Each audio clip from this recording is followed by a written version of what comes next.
ना नौकरी खाती बड़ी देवता पूजले बानी, 1.5 लाख कर्जे खोज के रुपये दिले बानी, नौकरी हो जाए तो बाबू के सुख।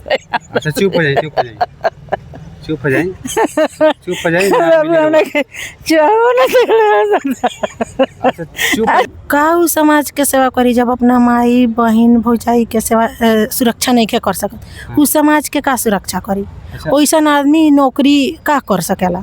अच्छा आप मतलब ऐसन उम्मीद रहला कि और भाई ऐसन रहुआ साथे करिए? हाँ, ऐसन सपनों में आदमी ना सोचल। ओकरा नौकरी खातिर बहुत मन्नत मांगले बानी सन, हाँ बहुत कुछ कइले बानी सन, आ नौकरी होत ना कहो कि तुरंत पलट गए। हाँ। फिलहाल हमारी मौजूदगी कुचायकोट थाना क्षेत्र के चौचाका में है और आपको बता दें कि बिहार पुलिस के एक जवान जो है अपनी माँ और बहन को पीट करके हाथ तोड़ दिए हैं। बाकी क्या कुछ मामला है हम जानने का प्रयास करेंगे। तो बिहार के सेवा करने के लिए सिपाही का भर्ती हुआ है, जो कि पब्लिक का सेवा करते हैं। वो अपने ही घर में अपने माँ और बहन को कैसे पीट करके इस दशा में कर देते हैं। और एक माँ जो है अपने बेटा के खिलाफ आज कोर्ट में समझिए कि FIR कर दी हैं। राउरा लड़का रहे हैं? हाँ हमरा लड़का का नाम हुआ? विनोद शाह। विनोद शाह। हाँ के लखन का भेल? कुछ ना भई रहुए, हाँ एकदम 8 बजे जुलूम के खान लगा देवे यही लेखानी। हाँ हाँ क जना लड़का हलो? 3 जना। 3 जना। क नंबर हो? ये 3 नंबर है। हाँ 2 नंबर या 3 नंबर, एगो छोट बा राहुल है। अच्छा ओकर राहुल नाम है। तो आखिर का वजह रहल बा कि एगो महतारी के मान ली कि हाथ तोड़ देला बड़न? कुछ नहीं खे, खाली उहे घर के हमरा से कहूए हाँ कि घर में हम सामान धरे। हम कहिए बाबू खाना बनाते बड़ो, घर ले लही बलो दोनों भाई खाना बनाते बड़ो, एगो में बनाओ तनी हाँ काहे के ई ले ले हम कहाँ जाब? तो वही पर कहता कि तोहरू को फेंक देब, तार सामान वो फेंक दे। हाँ तो फेंक दो बस।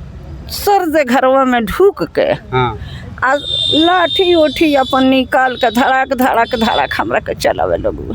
हाँ अब बाप दादा चिल्लातानी हौकी चलावे लगुए, बाप दादा चिल्लातानी ई लो दौड़ता, ओई में तो गर्मी छूट गए बाबू टूट गए। तो हाँ अब तले एहू लोग के मार सब केहू के मार काटे लगुए लो। हाँ। हाँ तो आज कोर्ट में केस कराई नहीं? हाँ अच्छा हाँ। तो कोर्ट में केस करे आई रहनी है, तो फिर एकर केहू जिम्मेवारी होखे तबे न। अच्छा तो रहुआ अपना बेटा से ऐसा उम्मीद रहल है तरीका के? ना ना नौकरी खाती बड़ी देवता पूजले बानी, 1.5 लाख कर्जे खोज के रुपये दिले बानी, नौकरी हो जाए तो बाबू के सुख। अच्छा चुप हो जाइए, चुप हो जाइए, चुप हो जाइए, चुप हो जाइए। अच्छा चुप हो जाइए, न्याय मिली रहुआ, चुप हो जाइए। एक तरीका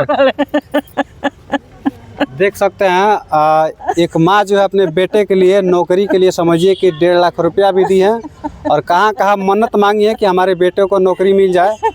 और वो बेटा जो है अपने माँ को समझिए कि इस हालत में छोड़ दिया है, मार करके हाथ तोड़ दिए हैं। और ये माँ जो है अपने बेटे के खिलाफ कोर्ट में केस भी कर दिए हैं और देखिए किस तरीके से रो रही हैं। ये कलयुगी बेटा का समझिए कि इस तरीके का कारनामा जो देख करके आप भी समझ सकते हैं कि कैसा वो लड़का हो सकता है कि अपने माँ को इस हालत में कर सकता है। अच्छा तो प्रशासन के लोग से क्या कहें? ये हमारा के जेल में रह देवे खातिर ओकरा के कोनो उपाय क के ओकरा के जेल में रखे लोग, सजा करे लोग। पुलिस पकड़ रहा ना वहाँ? हाँ रुपया दे के आज छूट गई बाबा गौए, आज छूट गौए 12 बजे रात के चली गए। वे कहता आ जाइए तो काट दे, हम कहाँ रही बताई लोग। भाइयों लो सलाह पड़ा रहा ना के भाई से लफड़ा नहीं गए, खाली रहुआ सब? हाँ हमरा से खाली बाटे ओकरा। तो ऐसा ना करनी कि जौन राउर 3 गो लड़कियां बालो तो 2 जना के अच्छा से परवरिश करनी? ओ 2 गो एक में रहेला समझन नहीं। अच्छा 2 गो एक में रहेला सना, हम खाइले बनाइले अकेले रहिले। खर्चा बर्चा के देला? एक जना 12 बड़े वो भेजले हमरा के। हाँ वो खर्चा लुआ कपड़ा देला। ये का अलगा कह देला बनी का? उ ढेर दिन से वो बाहर रहेला, अलगा रहेला। अच्छा हाँ आ खर्चा बाकी भेज देला। हाँ हाँ खर्चा भी भेजत रहा? हाँ वो बाहर बड़े दिन खर्चा भेज देला हमरा के, वो खाइले हम। हाँ देख सकतानी यहाँ के बहन बानी जौन की समझी कि 2-4 दिन खातिर घूमे आई रहनी हाँ अपना नैहर इहों के भी भेंट करे खातिर आए रहे, माई से भेंट करे खातिर आए रहे। हाँ शनिचर के हमी कहीं एतवार रह के सोमवार के चल जाम अपना घरे। हाँ तब तक तो ई एतवारे के सुबेरे ही खुली सब 8-9-10 बजे खनी सब एथी हो गए, बच्चा सन के छुट्टी रह गए। हाँ कहीं कि चल ये लोग के घुमा लिया होता नहीं, हम घूम के सोमवार के चलिए। तले तो सुबह ही माई के मारा पीटी सब करे लगू सब। हाँ। अब हमनी के छोड़ावे जाता नहीं सब। हाँ। तब हमनियों के चाकू निकालता रसन, तलवार निकालता रसन, छीना छीनी में भाभी के वही चाकू से लग गए। हम तो उ चाकू छीना गए, तब तलवार निकाल के हमारे के हिजा से हिजा ले फाड़ दिले बा।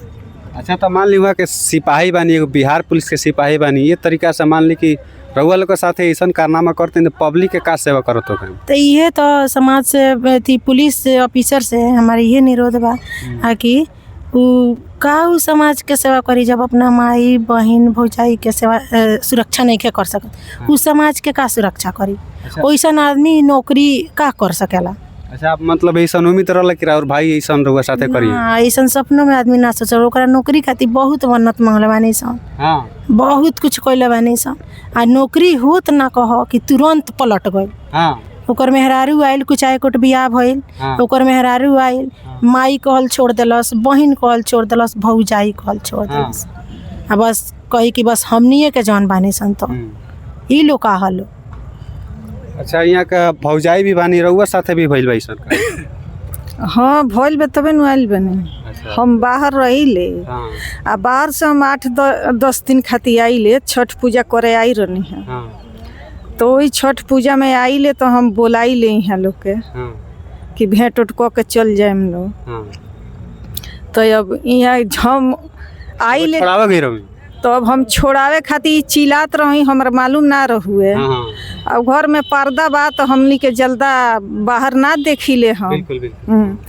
अब चिल्लाए लगई तो हम भागल आओ तनी कि जहाँ देख काहे चिल्ला तनी, दौड़ दौड़ के हमी सब दौड़ के आई तो देखा तनी कि जे यहाँ के तो हॉकी से मारत आलो।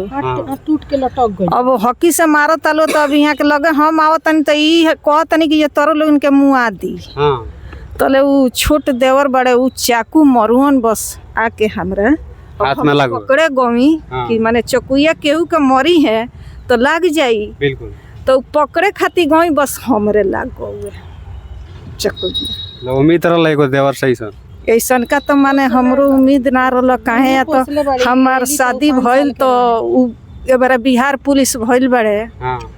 उ 8 बरिस के कि 9 बरिस के रहले। हाँ। एक जना 4.5 बरिस के रहले। हाँ। छोटा वाला छोट चूक से पोसला बानी? आ छोटिए चुकी से वो लोग के पोसले बानी।